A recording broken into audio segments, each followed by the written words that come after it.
All right, last time we started 2.2, and just out of curiosity, I'd like to see a show of hands. How many of you have taken a calculus class somewhere before?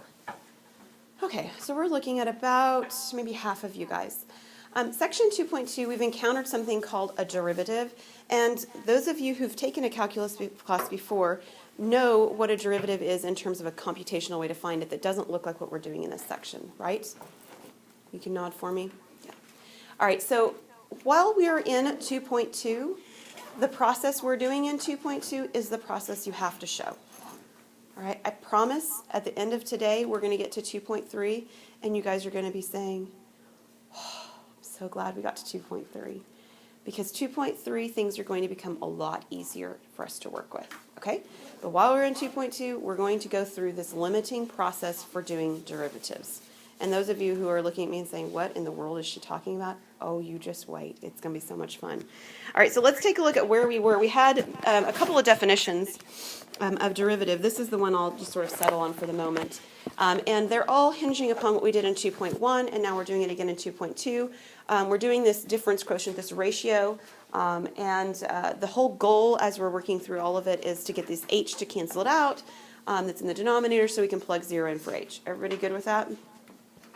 And we had done this example together, and we worked things out with a cubic, and we ended up seeing that these h canceled out, and then we were able to plug it in. And our final value here was 3x squared plus 2, and it equaled f prime of x. And for those of you who've taken calculus before, if you look back at the original equation, is that right? Yes, it is. All right, so now this one, those of you who've seen calculus before, probably can't do this in your head quite so quickly. You can do it maybe, but it's not quite so quick. And we actually won't get to an easier process to do this particular one until next week either. So let me show you how we work through this. It's very similar. Every time we start with one of these, we start with that definition that we've been working with in the other sections. So this is the limit as h goes to 0. And you can use any of the definitions really that you'd like. I kind of like the one that says f of x plus h minus f of x over h.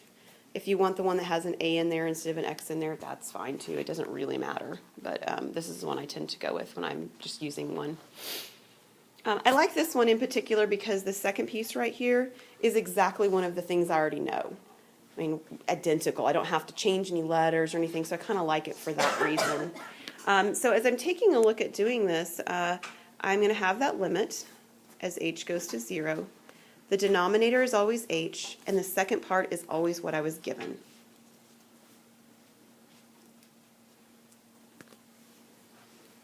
The only piece that I have to actually do any kind of work for at all is that first piece, which says f of x plus h. We worked a lot last time about this idea, and you guys seem to have gotten to a point where you were doing okay with it. What do I have to do to find f of x plus h? Just plug in x plus h for it. Excellent. I plug in the x plus h for the x. So everywhere I had an x, and this one's not too bad, there's actually only one x in it, right? I will replace that x with x plus h. So I'm going to have that same square root. I'm going to have the same 4. What's different is right here I've got x plus h. And then I've got the same minus 2. Everybody good? All right.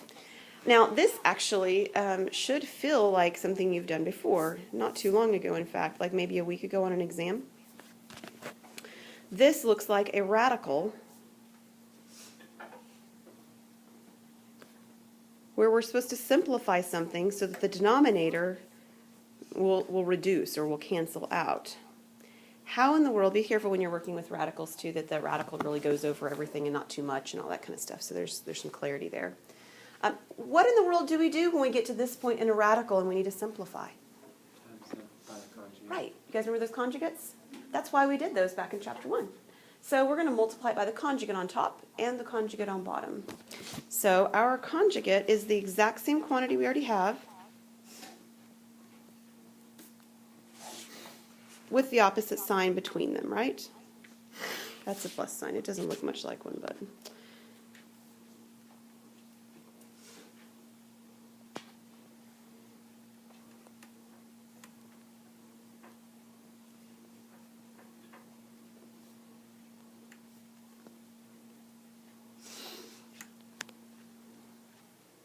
Is that good for everybody so far? Now remember the reason we did that. The reason that we did this is because when I multiply this out on the top, at least the reason I chose that quantity, is that I don't get the inside terms or the outside terms because they're the same and opposite sides. So if I were to multiply this outside term by this outside term, I would get the same thing as if I multiplied these inner terms together, except that they differ by the sign, which means they add to nothing. Right? That's why we chose to do that. So what I really only have to do is multiply the first terms by each other. So this square root of 4x plus h minus 2 and this square root of 4x plus h minus 2, 4h minus 2. When I multiply them, that gives me just what's underneath there without the radical, right? So my next step then, oops, is I still write that limit. Don't forget that. That's part of what's going on still. We haven't done it yet. Is I have 4x plus 4h minus 2. You can put parentheses around it if you'd like. You don't have to, but you could if you're sort of trying to separate it from what's going on next. And then I multiply my two last terms together, and again, the radical expression part of it is eliminated because I'm multiplying it by itself, except that one of them is positive and one of them is negative, right? So this is actually subtraction of the final quantity, 4x minus 2.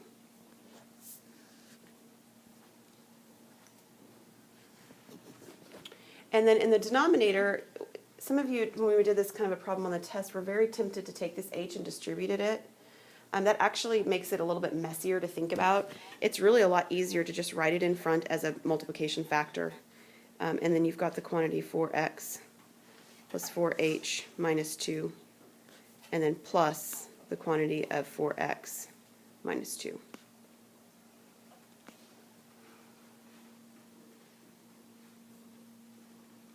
Is that all right? Beautiful things happen on top, right? What do you see? Some things cancel. In fact, even if you leave it in, if you want to, you can distribute it out to actually see it. But you could also just leave it where it is. Everything in this parenthesis is going to go away. Always. Always. That's how we did it on purpose. So this 4x right here is actually negative 4x, right? So that's going to reduce with positive 4x. And this negative 2 inside the parentheses is actually multiplied by the negative out here. So it's really positive 2, so it cancels with this negative 2 out here. Always going to happen that you eliminate everything in that second parenthesis. And then you see a 4h on top and an h on bottom. And I gave you guys kind of a hard time last time because some of you, when you were reducing, made some error on that, remember? What happens when you have that 4h over that h? The h's cancel, yeah. The 4 is the only thing that remains. So the numerator actually stays as 4.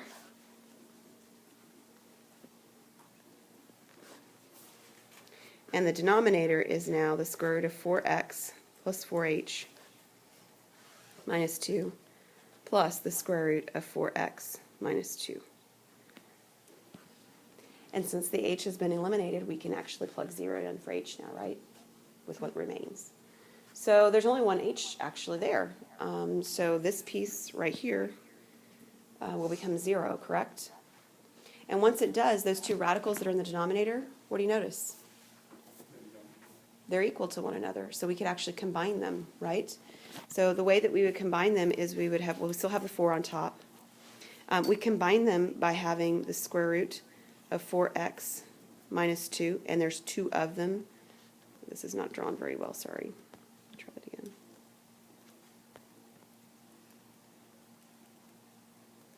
Move it over a little bit. So I have the square root of the 4x minus the 2, and I have 2 of them, right? So I can actually write it as though I've got a multiplication of 2 times that, add an addition that way. But then there's one more thing to do. What is it? Yeah, that 4 and that 2 would actually reduce to becoming what? 2 over the square root of 4x minus 2. And that actually is the f prime that I was looking for when I started the whole process.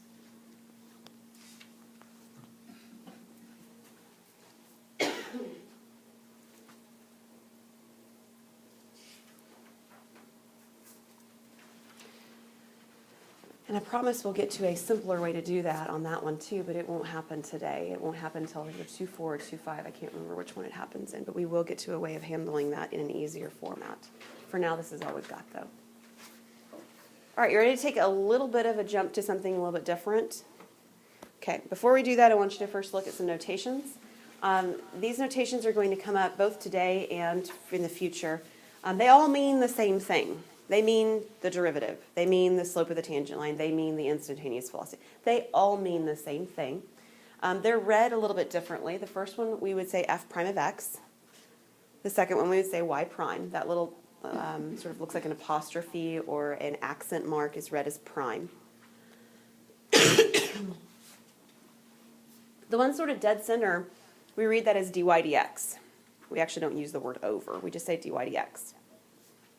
That notation is actually really nice when you think about the concept as being related to slope, because you see the y's over the x's. That's actually a really nice notation. The second one's the one right after it anyway, that division is very similar, df dx. Again, because you see the function values over the x values, just like the y values over the x values. The last one's probably the least commonly used one, but it is read dy dx. That's a typo, my goodness. That's an x down there. Make sure you write that in there correctly. Dy dx of f of x, that's how that's read. Actually, it's not. I said it wrong. D dx of f of x. Thank you, Taylor. So again, it's not real common notation, and to be honest, the one that I use the most frequently is one of those first two, at least until I get to a certain point in calculus 2 where it becomes more helpful to see it written as one of those dy dx kind of things. But most students tend to like using that prime notation. It's just a little bit quicker to write and work with. The reason I bring it up in particular is because when you see a question and it says, find dy dx, I don't want you looking at that and going, I have no idea what that is even asking me. You should be able to look at that and say, oh, yeah, that's that other notation that just is finding that prime thing, right? Finding that derivative. So you should be able to look at those and know that they all mean the same thing. All right, I got a bit of things for you to write down now. The next part of this lesson is going to be taking a graph and trying to draw a graph of the derivative from that original graph, okay? So that's the general idea. That's the goal of this particular part of this section, is to take a graph and to draw a derivative graph. In general, we do that by looking at what happens to the slope at important points, which is an awfully vague term. What in the world do I mean by important points? Well, specifically, number one, we want to look for places where the slope is 0. Do you remember how we did that last time? Where did we find slope that was 0 on the graph that you guys looked at last time? Can you describe what it was? Horizontal. It was a horizontal tangent line, but what did the graph look like when you drew that line on? There was a peak, right? It had sort of a peak look, like a mountaintop. And the same thing happens if it's a valley. So the first place where the slope is 0 business is looking for what we call maximums and minimums. Those locations of maximums and minimums are really important points. Okay. The other feature, number 2, that we always do is that we sort of identify locations or intervals where the slope is positive or negative. And the reason that 3 says sometimes is because it's really sometimes. If we get a lot of information from steps 1 and 2, we usually don't need to do step 3. We can do the process and draw the graph, and it's reasonably accurate. Or at least it's a sketch anyway. So, but 3 will usually happen when you do not have a lot of information coming from 1 and 2. And I'll show you an example of that so you can see what I mean by that today. But usually 3 happens simply when 1 and 2 don't give us a lot to go on. So finish filling in those details, and then we're going to take a look at one.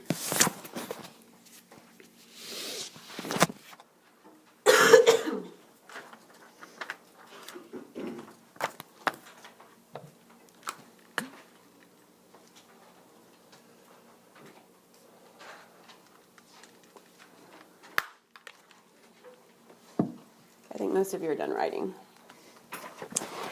All right, so let me start with a disclaimer that on problem number 3 here, I've identified the location of that maximum and that minimum. If you see a peak or a valley and there's just not an identifying feature to it, like they don't tell you this is at A, this is at B, this is at Q, this is R, whatever it is, you can make it up. Just mark it along the x-axis to give yourself a point of reference and label it, okay? Because the labels are going to actually matter when you get to the other graph to make sense that the sketch really makes sense. All right, so the first thing we're supposed to do is, in fact, let me just make a comment. This specifically business of this 1, 2, 3, we're going to actually write down some information as we work through the steps 1, 2, 3 here. I want to see those details written down when you guys turn in your homework on this section. Can you do it without writing down the details? Well, some people can. I'm not going to say that it's absolutely impossible. But even I have difficulty getting all the details in there when I don't write pieces of it down. So this is sort of like the work that you show that verifies your answer makes sense. Okay? So let me show you how it works. We're going to start with the important point issue of being slopes that are 0. So where do you see slopes that are 0 here? At A and B, right? Those are important values. You've got a peak there, you've got a valley. If I were to draw tangent lines, the tangent lines would be horizontal. We have slopes of 0. So I want you to write down that the slope is 0 at A and B. That's good, A and B. Let's try that again. So that's all there is for number 1. We identify where the slope is 0. For step number 2, we're sort of going to read the graph from left to right. And so we're going to move on this graph from far left, which is the negative infinity, and we're going to go until we get to the value A. What can you tell me about slopes of tangent lines all during that interval? Positive. They're positive. So we're going to write that down. We're going to say that the slope is positive. And we're going to identify the interval is, that's not an infinity. Let's try that again. Negative infinity to A. So all during that interval, negative infinity to A, the slope is positive. All right, so the next interval will start where that one stopped. So it starts at A, and where will the next interval end? At B. So what happens between A and B? The slope is negative. Do not use the words increasing, decreasing. That's not applicable to the slope. The slope is positive or negative.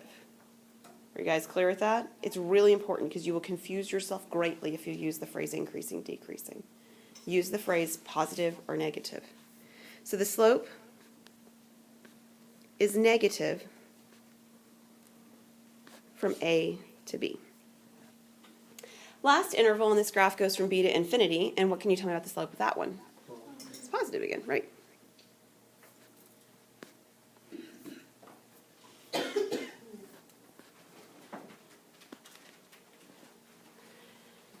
Fabulous.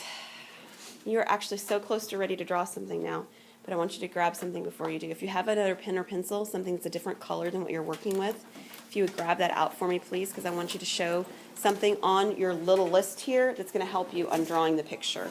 And after you've done this a couple times, you probably won't need to do this particular step, but for the first couple here, it's going to help you a lot to see what I'm about to show you. Okay? Here's what you're going to do. Everywhere you wrote the word slope, which was completely and totally accurate for what we did, I want you to change it, and I want you to write Y value. Everywhere where it said slope, mark that out in a different color and write Y value. Y value. Y value. You see, the original graph was all about identifying what was happening in terms of the slope. But the graph you're supposed to be drawing is about drawing the Y values that are, in fact, those slopes. Okay? So when we identify all the features, we talk about what is the slope doing. But what we're about to do is we're about to draw a graph that actually has Y values doing those features or those things. So you're going to draw an XY axis that should look a lot like the XY axis you started with. In other words, let's say, for instance, that the graph you started with was completely only the positive X values. Well, then your graph would be completely only the positive X values. Okay? If it spans both positive and negative X values, your graph needs to do so as well. Okay, so that's what I mean by that. The other thing that it needs to be identified is where the A and the B are, and in roughly the same location. Right? It is just a sketch, but they still need to be, for instance, positive X values. You put them over there on the negative side, and we got issues. Okay, so what we're going to do next is we're going to actually graph the Y values that do what we've listed they're supposed to do. So the first one says, I need a Y value of 0 at A and B. What does a Y value of 0 look like? That's a slope. You guys are talking slopes. Unless you're not being as detailed, I don't know. What does a y value of 0 look like? It crosses the x-axis. Is that what you're trying to tell me, Blaine? Yeah. Okay. I'm sorry. Yes, it crosses the x-axis, right? If you're on the x-axis, your y value is 0. So the location at A and the location at B have actually x-intercepts because those are y values of 0. The y value is supposed to be 0 at A and at B. Okay. Let me reiterate that too here because I saw some things. We're not drawing tangent lines here, right? We're using the information about slopes of what those tangent lines would have been in order to draw the slope graph or the derivative graph. All right, so the next thing says that the y value is positive from the far left, negative infinity, until we get to the point A. What do positive y values, where are they? Above the x-axis. So this graph, before I get to A, needs to be above the x-axis. And I actually purposely drew it to go over that y-axis because the original graph went over the y-axis. So your graph needs to represent that we're not sort of stuck in the first quadrant or something like that either. You really need to cross that y-axis with your picture. But we're supposed to have a y value that's negative between A and B. What is a y value that's negative? Where's that? Below. So it actually has to start at A, and it has to end at B, and it has to be below. So it looks like this, right? Now, there's no indication of how far down it goes. This is a sketch. In fact, if you'll take a look, there's nothing labeled on the y-axis, right? That is intentional. We have no ability to do so based on what information we're given because we had no scale to start with, really. What happens after this? Well, the y value is supposed to be positive from B to infinity. So what's going to happen? Goes back up. So it looks like a parabola, right? Roughly. Okay, any questions on that one? Okay, we're going to try another one. This one actually looks like a parabola to start with. But nothing's labeled. Do I have an important value that I should label? Yeah, I do. That's the minimum value right here, yeah? So let's give it a name that's not A and B since we just did that. How about I do S, just for fun. Okay, so I've labeled it something. Now that important value, I need that label because I'm going to reference that as I'm writing that down. What's my first thing that I'm going to say? Right, the slope is 0 at, I called it S, so I had S. And that's it. That's the only slope 0 spot, right? So we're done with sort of number 1. Number 2 then is to identify where the slope is positive or negative. So if you take a look, this point is actually where things change, the point S. Before S, what can you tell me about the slope? It's negative. And after S, it's positive. And you can write that in words if you'd like. I'm going to go ahead and use the same intervals that I did before just to sort of mirror it, but you could write that out in words. But again, it's all about the slope being positive or negative. Don't use any other phrases because it will mess things up in your mind later on. So the slope is positive. I'm sorry, we started with negative. The slope is negative on negative infinity to S, and the slope is positive on S to infinity. What do I do next? Change the word slope. Yeah, change the word slope. Very good, Mandy. This word slope actually is the word y value. We're assigning a new meaning to it because this graph that we're drawing is a graph where the y values represent what the previous slope information represented. And it needs 1 point plotted, which is S. Now this one really is sort of the original graph, sort of looks like it's stuck in between, the x-axis, or the y-axis, excuse me, and on to the right. So if your graph looks like it's stuck, that's fine. We sort of look at this, though, and we think that it sort of seems reasonable that it's going to cross that y-axis eventually. So if you did cross the y-axis eventually based on the graph 2, that would be okay. Either way, it would be possible on this one. All right, so I'm going to draw one option. This is a place where you'd actually have some options. So Taylor has a picture I'm seeing right now, which looks great. And hers is going to look different than what I'm drawing. So the picture I'm going to draw, first of all, let's start with the first piece of information before I get carried away. First one, this piece will be the same on all of our graphs. It says the y value is 0 at s. What does that mean I'm going to do? Plug a point at s on the x-axis, right, Jason? Yeah. Okay, so that's good. Everybody's graph will have that piece of information. What happens next, because this is a sketch, is that you have some options. Now, you don't have complete freedom because it says the y value is supposed to be negative, which means that before I get to s, where, generally speaking, am I located? Below the x-axis, right? I'm supposed to be down here somewhere, over here. The question is whether or not I draw this straight or sort of curvy, and I don't have enough information because I don't have an equation to really know. If this really, really is an x squared graph, it's a line. If this is not, if it's an x to the 4th or an x to the 6th kind of graph, it's going to be curved. So it's a sketch. Right? This is one of those places where there's more than one possible answer. So you may actually draw the graph looking straight, or you may draw the graph looking. It really doesn't make any difference. Both of them are correct with the information you've already been presented with.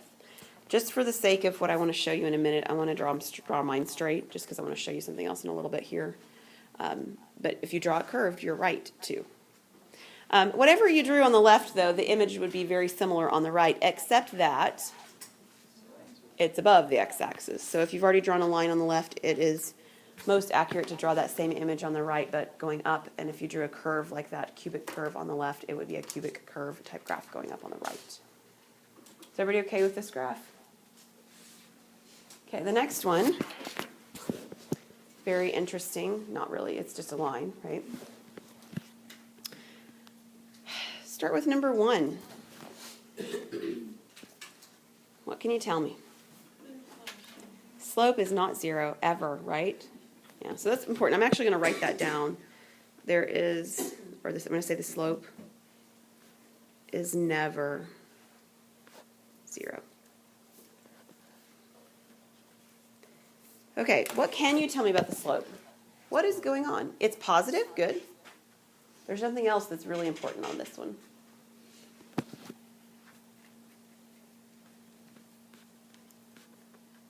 So the slope is always positive.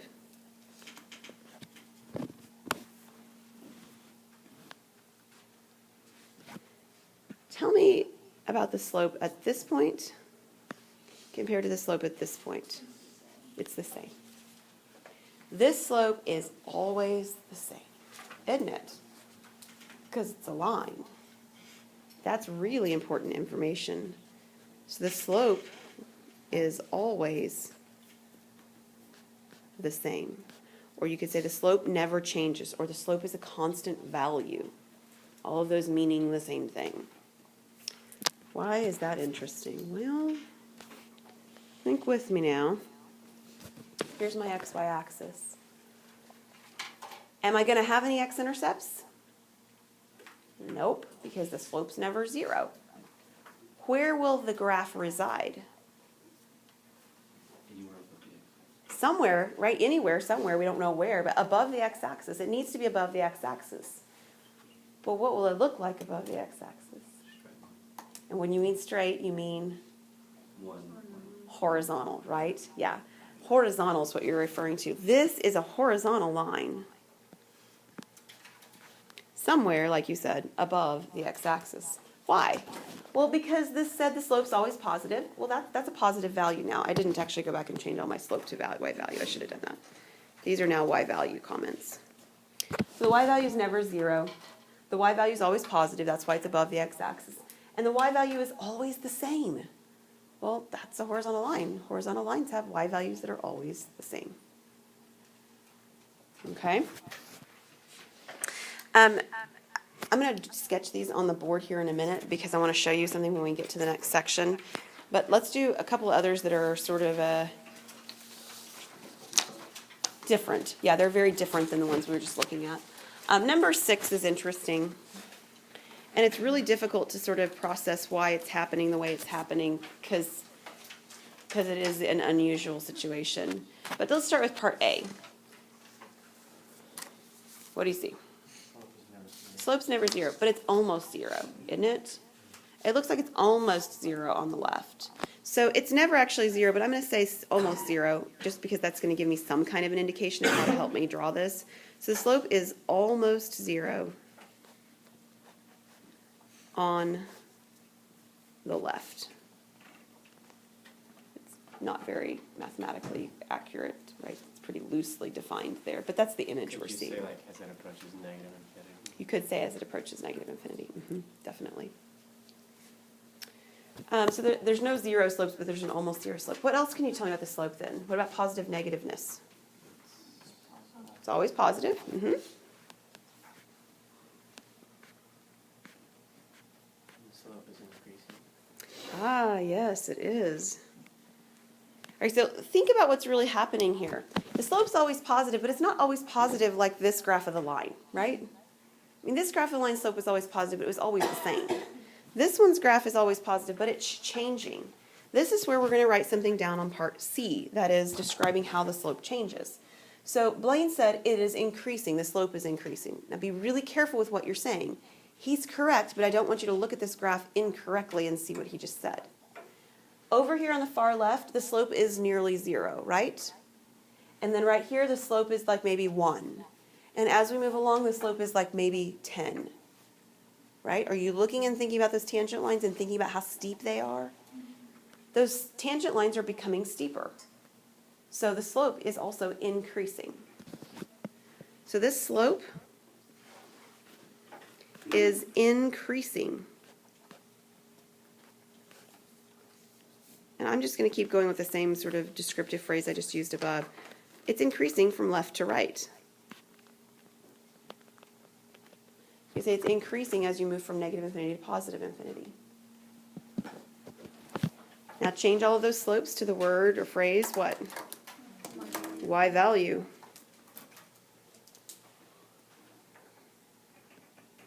I want you to process this in your minds for a minute. Now you need a Y value that is nearly zero on the left. You need a Y value that is always positive. And you need a Y value that is increasing as you move from left to right. What will the graph look like? The graph that's on there. It looks like the graph that's on there. It does. All of those phrases that we just said about Y value match the original graph we were given. This graph looks the same. He's the only one that ever will. He's very unique. And you know what? You don't get to learn anything about him until Calc 2.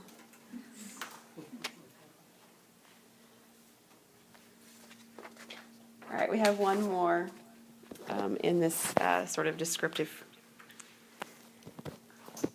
This says, oh, this one's different how? How does this one look different? It's piecewise. Got a bunch of little pieces involved, right? Fabulous, huh? All right, so we've got some different information about the different pieces going on. And there's a lot going on this one because of that. So let's start. In fact, you know what? Let's do it this way. Let's move from left to right instead of writing it out the way we were before, just because each piece is somewhat unique. Let's just start talking first about this piece over here on the left. What kind of piece, what information can you give me about this piece? Negative slopes. I'm sorry. Yeah, right? Negative slopes. Is that what I heard? Mm-hmm.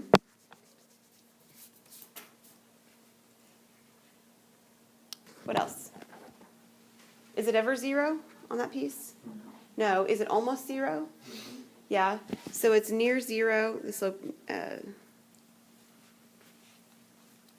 near zero on the left. And then what happens as you move right on this, just this little piece? What are about these slopes down here? The graph is closer to the y-axis, but what are these slopes doing? They're very negative, right? Don't use the, I mean, I know you want to use the words decreasing and stuff, but these slopes are very, very negative slopes, aren't they? The slope is very negative as you approach the y-axis.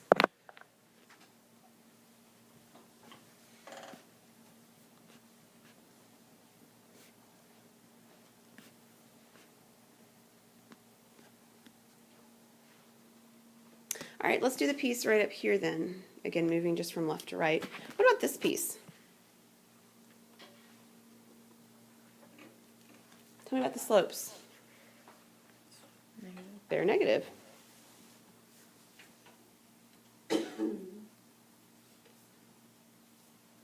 Anything else about them? How about on the far, but near the y-axis, what can you tell me about the slopes? They're what? Are they very positive? Very negative. Remember, draw a tangent line. If you drew a tangent line, you'd have a decreasing line, right? It's a negative slope. So something that looked like this. It's a very, very negative slope near the y-axis. So the slope, very negative near the y-axis. What happens as you move toward the right on this one? It does stop at 3. What else happens in terms of the slopes, though? Yeah, the slopes are nearly 0 as I move toward x equal 3, aren't they? They're very close to 0. So the slopes, or the slope, is nearly, or it might actually be 0, we can't really tell, but it's nearly 0 anyway at x equal 3. It's getting awfully close. We've got a little bit of a notation of scale down here. What happens 3 to 4? Slope is 0. I'm going to write that down in just a second, but I want to ask you one question before we get there. What happens at 3? There is a jump, so we get a hole in the graph. We talked about last time, the very last thing in the last section is that there's some locations where we don't have tangent lines. Do you guys remember that? And one of those locations has issues with discontinuities. So both at 3 and at 4, we do not have a slope. There's no slope here, which means that it's going to be a hole or an asymptote or something on the graph. In this case, it will look like a hole, and we'll show you why. But these right here have no, there is no tangent line, so there's no, we'll call it y prime at each of these spots. No slopes.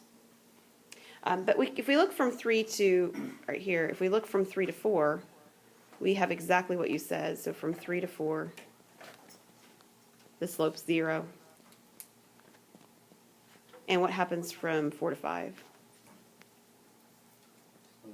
Right, slope 0.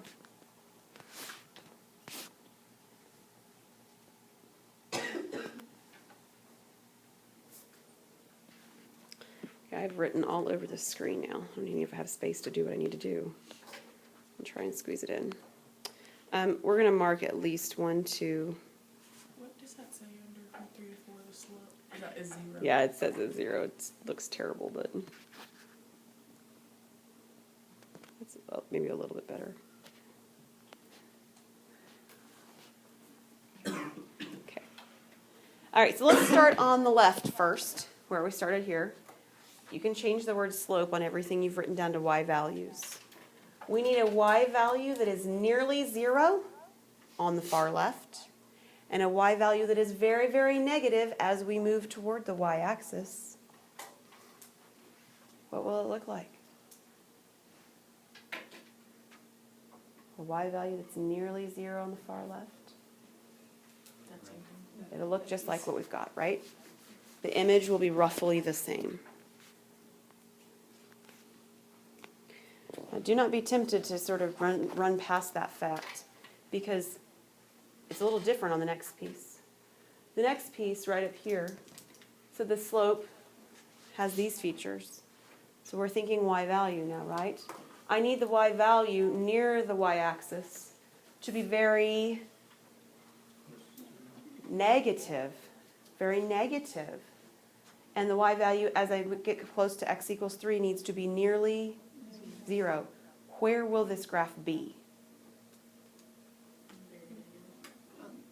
Below, right? And then you're drawing me a curve going up here, and yes, that's right. Okay, so it looks something like the one we just drew, like this. Now you may actually hit that x-axis at 3. I don't care. It's nearly 0. It looks like it might actually be 0. It's hard to tell, right? It might actually be a minimum if we actually continued it just a little further to see it. So either a little bit below or actually on the x-axis would be fine. What happens from 3 to 4? The slope is 0, which means where will the graph be? On the x-axis. Now, I wish I'd drawn everything in red. Let me draw over in red so that I differentiate the color. I'm actually going to be on the x-axis right here at 3, all the way to 4, where I have another open circle. What happens from 4 to 5? Same thing.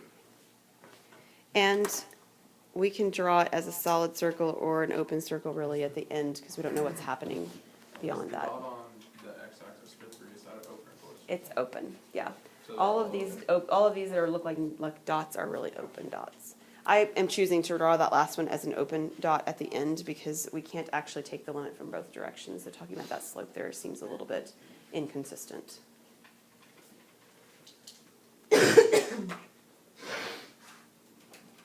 All right, any questions on this one? All right, I want you to go back real quick with me and look at the page that had all of the ones from 3, 4, 5 on them. What kind of graph does number 3 look like?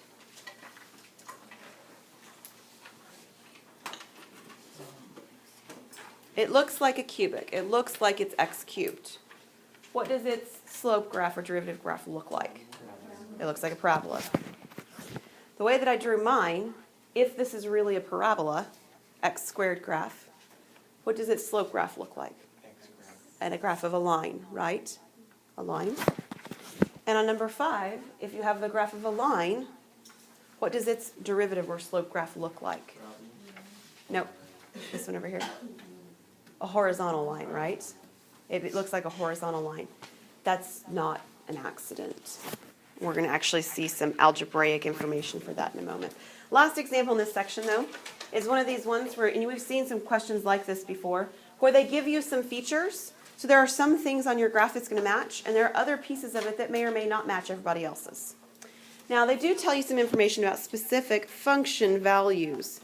These 3 pieces would be identical on all of your graphs. They have to be, because you're given very specific information that you have to get those details on there correctly.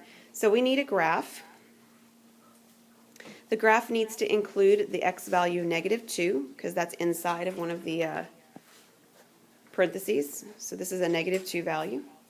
It also needs to include the x value of 0, which is on the y-axis. And then it needs to include an x value of 4 over here. So I've got -2, I've got 0, which is my y-axis, and then over here, as soon as it comes up, you'll see that there's a 4. I also need to label my y-axis. I need to include values of 2, 3, and 1 at least, according to the information. So there's 1, 2, 3. I'll do one higher for us, 4. This is just ordered pairs, right? The first one says f of -2 is 2. So if a -2 is 2, that's a point right there. The second one says f of 0 is 3, so I'm going to plot a point right here. And the last one says f of 4 is 1, so I'm going to plot a point right here. So that's like algebra 1, right? You're just plotting points. The notation looks different, but it's just plotting points, those 3 pieces. Now the next 2 pieces are actually very calculus pieces because they have that prime notation that we've just learned. This says f prime of -1 is 0. Well, the -1 is the location on the x-axis. It's telling us something's happening right here that's important. What's it telling us?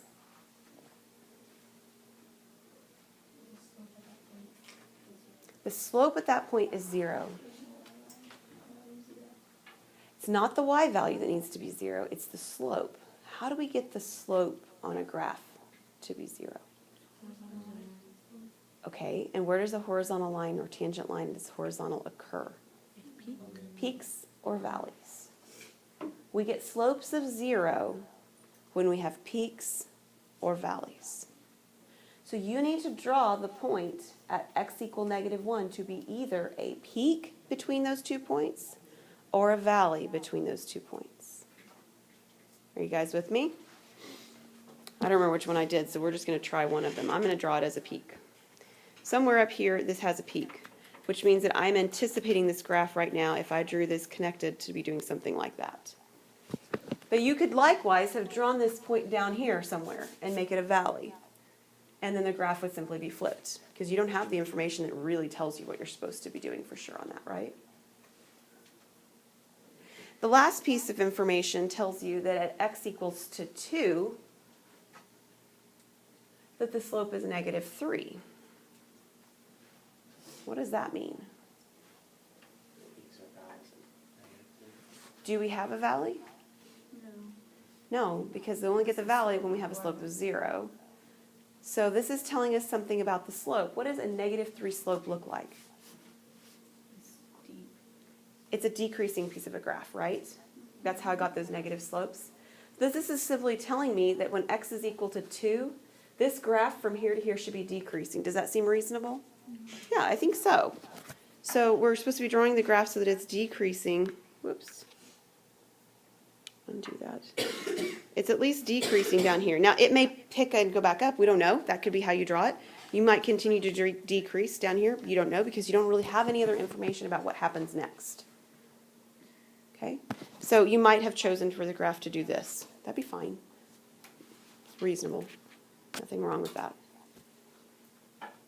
Okay? Any questions on this? All right.